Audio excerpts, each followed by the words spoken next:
Hi guys! Ayan, nakauwi na ako galing sa trabaho. So, hindi na ako nakapag-vlog kanina nung nasa trabaho ako dahil grabe sobrang busy at wala na akong time. Mawak ng aking cellphone at may mga nagko-control kasi.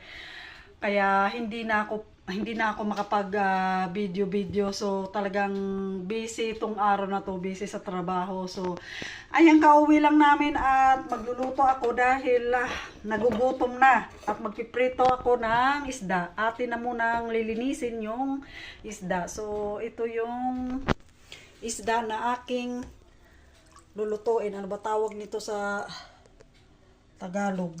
Sardines ba to? Sardines. Yung may kaliskis. Hindi ko alam kung anong tawag ng isdang to. So, ayan. Lilinisin ko na muna siya. At maya ay ating piprituhin. So, ayan. So, ayan na guys. Nagprito na ako ng isda. Ayan.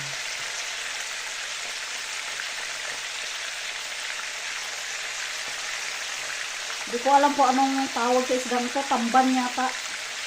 Yung makaliskis. Yan. And, magagawa din ako ng salad. Ayan.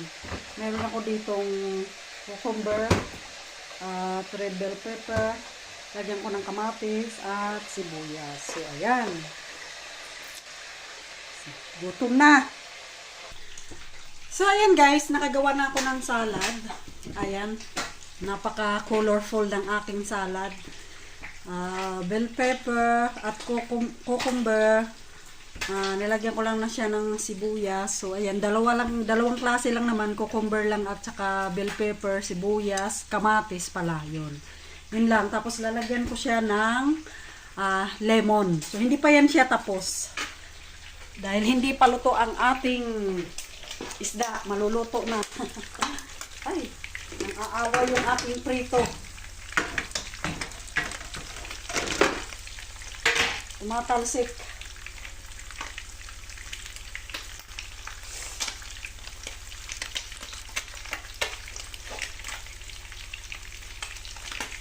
Ayan.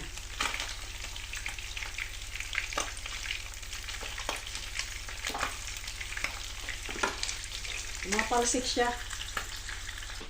So, itong ilalagay natin sa ating salad. Ay, hindi pala nakasaksak.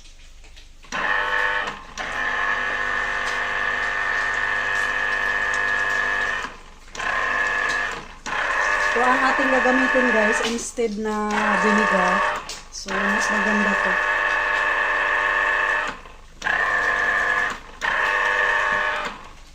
Ay, naglobat naman ang aking cellphone. So, cha-charge ko na muna kayo.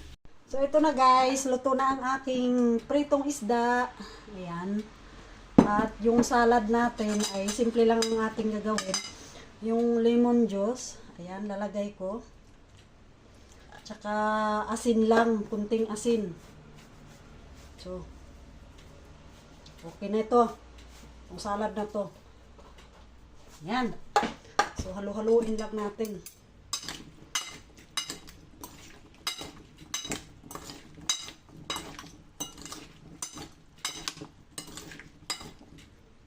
So, tikman natin kung tama na ba sa asin. Okay na. And ready to eat na tayo. Kain na tayo.